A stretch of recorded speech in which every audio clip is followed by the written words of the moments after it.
ಜೈ ಹಿಂದ್ ದೋಸ್ತು, ಇವತ್ತು ನೀವು ಕಾಮೆಂಟ್ ಅಲ್ಲಿ ಕೇಳುವಂತ ಪ್ರಶ್ನೆಗಳಿಗೆ ಕ್ಲಾರಿಫಿಕೇಶನ್ ಕೊಡೋಣ. ನೆನ್ಪಿಟ್ಕೊಳ್ಳಿ, in between week some time ನಮಗೆ ರಿಪ್ಲೈ ಮಾಡೋಕ್ಕಾಗಲ್ಲ ಕಾಮೆಂಟ್ಗಳಲ್ಲಿ. ನಿಮ್ಗೆ ಏನಾದ್ರು ಡೌಟ್ಸ್ ಇದ್ರೆ ಬಟ್ ಎವ್ರಿ ಸಂಡೇ ಓಕೆ ನಾನು ಫ್ರೀ ಆಗಿರ್ತೀವಿ. ಇವನ್ ಕಾಮೆಂಟ್ ಅಲ್ಲಿ ಕೂಡ ರಿಪ್ಲೈ ಮಾಡ್ತೀವಿ. ಆಸ್ ವೆಲ್ ಆಸ್ ನಿಮ್ಗೆ ಏನಾದರೂ ಸ್ಪೆಷಲ್ ಕ್ಲಾರಿಫಿಕೇಶನ್ ಬೇಕು ಅಂದ್ರೆ ಸ್ಪೆಷಲ್ ವಿಡಿಯೋ ಕೂಡ ಮಾಡಿಬಿಟ್ಟು ಎಲ್ಲ ಪ್ರಾಬ್ಲಮ್ನ ಸಾಲ್ವ್ ಮಾಡ್ತೀವಿ. ಓಕೆ, ಸೊ ಇವತ್ತು ಏನು ಪ್ರಶ್ನೆಗಳು ಕೇಳಿದ ಸ್ಟೂಡೆಂಟ್ಗಳು ಕಾಮೆಂಟ್ ಅಲ್ಲಿ ನೋಡೋಣ. ಕೆಲವು ಆಲ್ರೆಡಿನೇ ರಿಪ್ಲೈ ಮಾಡಿದ ಎಷ್ಟು ಸ್ಟೂಡೆಂಟ್ಗಳಿಗೆ, ಕೆಲವೊಂದು ರಿಪ್ಲೈ ಮಾಡೋಕ್ಕಾಗಿಲ್ಲ. So I am giving some clarification. ಒಬ್ಬ ಸ್ಟೂಡೆಂಟ್ ಕೇಳಿದ್ರು, sir is MA student eligible for IAS? Okay ನೋಡಿ, ಒಂದ್ ವೇಳೆ ನೀವು ಗ್ರಾಜುಯೇಷನ್ ಕಂಪ್ಲೀಟ್ ಮಾಡಿ MA ಮಾಡಿಕೊಂಡಿದ್ದೀರಾ ಅಂದ್ರೆ ಓಕೆ ಡೆಫಿನೆಟ್ ಆಗಿ you are eligible for that. Okay, ಯಾಕೆ ನಮ್ಗೆ 3 year ಗ್ರಾಜುಯೇಷನ್ ಕಂಪಲ್ಸರಿ ಬೇಕೇ ಬೇಕು for IAS from any degree. Okay, ನೀವು BA ಮಾಡಿ BCom BSc ಏನ್ ಬೇಕಾದ್ರೂ ಮಾಡ್ಕೊಳ್ಳಿ. Okay, why BA student are jobless? ಯಾರೋ ಪ್ರಶ್ನೆ ಕೇಳಿದ್ರು, ನಾನು BA ಬಗ್ಗೆ ವಿಡಿಯೋ ಮಾಡೋದಾಗ. ಓಕೆ, ಯಾಕೆ ಮತ್ತೆ ಹಾಗಾದ್ರೆ ನೀವು ಅಂದ್ರೆ BA ಚೆನ್ನಾಗಿದೆ ಅಂತ ಹೇಳ್ತೀರಾ, ಆದ್ರೆ ಯಾಕೆ BA ಸ್ಟೂಡೆಂಟ್ಸ್ ಆರ್ ಜಾಬ್ಲೆಸ್ ಅಂತ? ಬಿಕಾಸ್ ಪ್ರಾಬ್ಲಮ್ ಏನು ಗೊತ್ತಾ, ನಾವು ಅವನು ಇನ್ನೊಂದು ಜೊತೆ ಕಾಮೆಂಟ್ ಕೂಡ ಮಾಡಿದ್ರು, sir only engineer student, doctor student, MBBS student ಅಂತವ್ರು ಎಲ್ಲ ಏನು IAS ಆಗ್ತಾರೆ, BA ಸ್ಟೂಡೆಂಟ್ ತುಂಬ ಕಡಿಮೆ IAS ಆಗ್ತಾರೆ. ಯಾಕೆ? C reason is very simple. ಏನು ಪ್ರಾಬ್ಲಮ್ ಆಗುತ್ತೆ ಹೇಳಿ? ಬಿಕಾಸ್ ನಾನು ಆರ್ಟ್ಸ್ ಸ್ಟೂಡೆಂಟು, BA ಅಂದರೆ ನನ್ಗೆ ಏನು ಜಾಸ್ತಿ ಓದೋ ಅವಶ್ಯಕತೆ ಇಲ್ಲ ಅಂತ ಹೇಳ್ಬಿಟ್ಟು ತುಂಬ ಕೇರ್ಲೆಸ್ ಮಾಡ್ತೀವಿ. ಅಲ್ಲೇ ನಿಮ್ಗೆ ಪ್ರಾಬ್ಲಮ್ ಆಗೋದು. ನನಗೇನಂತ ಕಾಂಪ್ಲಿಕೇಟ್ ಇಲ್ಲ ಅಂತ. ಓಕೆ, ಸಿ ಸೈನ್ಸ್ ಸ್ಟೂಡೆಂಟ್ ಗೊತ್ತು ತುಂಬ ಹಾರ್ಡ್ ಇದೆ ಅಂತ. ಓಕೆ, ಯಾವುದೇ MBS ಕಳೀತೋ ಕಾಮರ್ಸ್ ಸ್ಟೂಡೆಂಟ್ಗಳಿಗೆ ಕೇಳಿ. ಓಕೆ, ಅವ್ರಿಗೆ ಯಾವುದೇ ಇಂಜಿನಿಯರ್ ಆಗಲಿ MBBS ಮಾಡಿ ಅವ್ರಿಗೆ ಗೊತ್ತು ತುಂಬ ಅದು ಕಾಂಪ್ಲಿಕೇಟ್ ಇದೆ ಅಂತ. ಅವ್ರು ತುಂಬ ಓದ್ತಾರೆ, ರಟ್ಟ ಹೊಡಿತಾರೆ, ಕಂಟಿನ್ಯೂ ಸ್ಟಡಿ ಮಾಡ್ತಿರ್ತಾರೆ. ಅದೇ BA ಸ್ಟೂಡೆಂಟ್ ಮಾಡಿ ನಿಮ್ಗೆ ಅವ್ರು ಸ್ಟಡಿ ಮಾಡ್ತಾ ಇರೋದು ನೀವು ನೋಡೋದೇ ಇಲ್ಲ, ಅಲ್ಲಿ ಕೂತ್ಕೊಂಡು ಟೈಮ್ ಪಾಸ್ ಮಾಡ್ತಿರ್ತಾರೆ. ಆಮೇಲೆ ಪರ್ಟಿಕ್ಯುಲರ್ ಆಗಿ ನೀವು ಒಂದು BA ಡಿಗ್ರಿ ಮಾಡಿದ್ದೀರಾ ಅಂದರೆ ನಿಮ್ಮ ಹತ್ರ ಒಂದು ಸ್ಪೆಷಲ್ ಟ್ಯಾಲೆಂಟ್ ಬೇಕು. ನೀವು ಒಂದು ಪರ್ಟಿಕ್ಯುಲರ್ ಕೋರ್ಸ್ ಮಾಡ್ಕೊಳ್ಳಿ ಅಥವಾ ಸ್ಪೆಷಲ್ ಆಗಿ ಸಬ್ಜೆಕ್ಟ್ ಮೇಲೆ ಕಾನ್ಸಂಟ್ರೇಟ್ ಮಾಡಿ. ಓನ್ಲಿ ನಾನು ಡಿಗ್ರಿ ಮಾಡಿದ್ರೆ ಬರಂಗಿಲ್ಲ, ಓಕೆ ಜಾಬ್ ಸಿಗಂಗಿಲ್ಲ. ಇನ್ನೊಂದಿಲ್ಲ, ಈ ಒಂದು BTech ಸ್ಟೂಡೆಂಟು ಯಾವುದೋ ಒಂದು BPO ಕಂಪನಿಯಿಂದ ಹೋಗಿ ಇಂಟರ್ವ್ಯೂ ಕೊಟ್ಟರೆ ಚಾನ್ಸಸ್ ಕಡಿಮೆ ಇದೆ. ಅವನದ್ದು ಟ್ಯಾಲೆಂಟ್ ಇದ್ರೂ ಕೂಡ ತಗೊಳಂಗಿಲ್ಲ. ಅವ್ರಿಗೆ ಅನ್ಸುತ್ತೆ BTech ಸ್ಟೂಡೆಂಟ್ ಬಿಟ್ಟು ಹೋಗ್ತಾನೆ ಅಂತ. ಅದೇ ಒಂದು BA ಸ್ಟೂಡೆಂಟ್ ಇಂಟರ್ವ್ಯೂ ಕೊಡ್ಲಿ, ಅವ್ರಿಗೆ ಗೊತ್ತು ಇವನು ಒಂದ್ಸಲ ಸೆಟ್ ಆದ್ರೆ ಯಾವ ಫೀಲ್ಡಲ್ಲಿ ಸೆಟ್ ಆದ್ರೆ ಅವನು ಪರ್ಮನೆಂಟ್ ಆಗಿ ಅಲ್ಲೇ ಬಿಡ್ತಾನೆ ಅನ್ನೋದು ಗೊತ್ತು ಕಂಪನಿಗಳಿಗೆ. ಸೊ BA ಸ್ಟೂಡೆಂಟ್ ಈಸಿಗೆ ಜಾಬ್ ಸಿಗುತ್ತೆ, ಬಟ್ ನಿಮ್ಮ ಹತ್ರ ಟ್ಯಾಲೆಂಟ್ ಬೇಕು ಅಷ್ಟೇ. ನೆನ್ಪಿಟ್ಕೊಳ್ಳಿ, if you have talent definitely will get a job. Jobless ಆಗಿರೋ ಕಾರಣ ಏನಂದ್ರೆ because we underestimate our self. ನಮ್ಮ ಹತ್ರ ಟ್ಯಾಲೆಂಟ್ ಇಲ್ಲ, ಬರೀ ಡಿಗ್ರಿ ಇದೆ. ಆ ಡಿಗ್ರಿ ತಗೊಂಡು ಏನು ಮಾಡಬೇಕು? ಇಂಟರ್ವ್ಯೂ ಕೇಳಿದಾಗ ಕರೆಕ್ಟಾಗಿ ಇಂಗ್ಲೀಷ್ ಮಾತಾಡೋಕೆ ಬರಲ್ಲ, ಪರ್ಟಿಕ್ಯುಲರ್ ಸಬ್ಜೆಕ್ಟ್ ಬಗ್ಗೆ ನಾಲೆಜ್ ಇಲ್ಲ, ನಾ ಹಿಸ್ಟ್ರಿ ಗೊತ್ತಿಲ್ಲ, ನಾ ಎಕಾನಮಿ ಗೊತ್ತಿಲ್ಲ, ಯಾವುದು ಕರೆಕ್ಟಾಗಿ ಗೊತ್ತಿಲ್ಲ, ನಾ ಜಿಯೋಗ್ರಫಿ ಗೊತ್ತಿಲ್ಲ, then how will you get a job? Complicated, right? So do hard work, be good in your field, then definitely will get a job. Okay, arts students, arts have math problems. ಯಾರು ಹೇಳೋದು sir arts ಒಳಗಡೆ maths problem ಇದೆ? Right, ಇದು ಹೇಳೋದು ನಿಜ.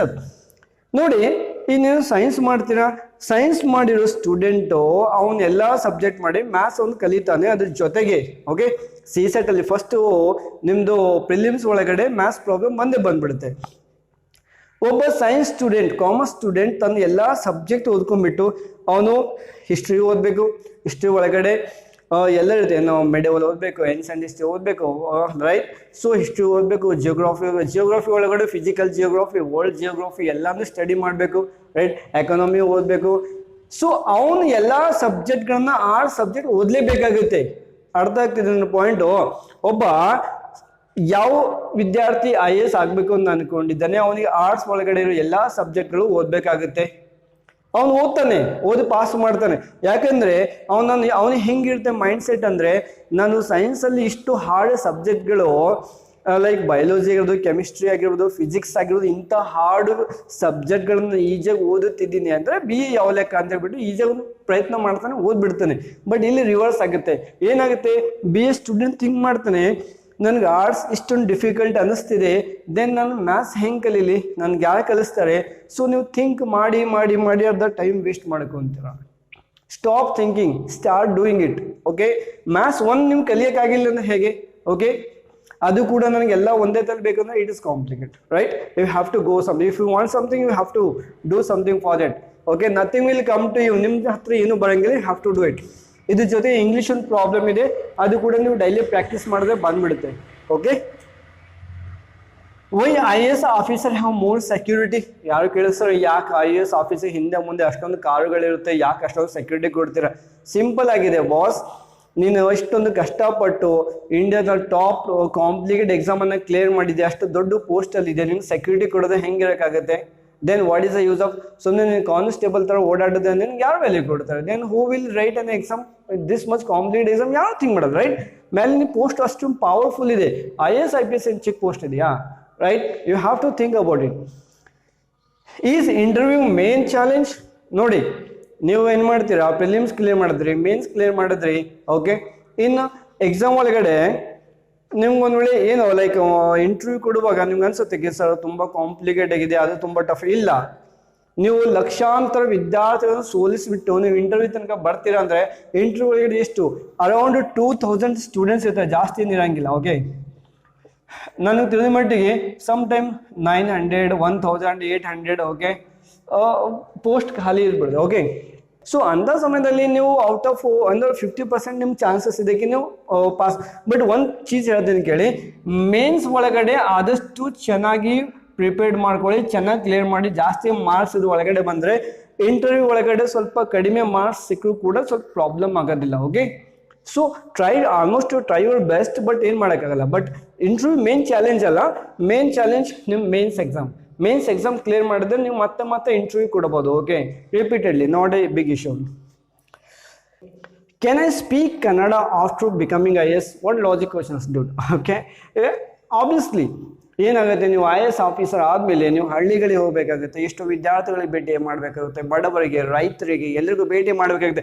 ಅಂಥ ಸಿಚುವೇಶನಲ್ಲಿ ನಿಮಗೆ ಯಾರು ತಾನೇ ಇಂಗ್ಲೀಷ್ ಮಾತಾಡು ಅಂತ ಹೇಳ್ತಾರೆ right? You can speak in Kannada. ಯಾವ ಸ್ಟೇಟಲ್ಲಿದ್ದರೆ ಆ ಸ್ಟೇಟಲ್ಲಿ ಅದೇ ಭಾಷೆ ಮಾತಾಡ್ಬೋದು, ಓಕೆ.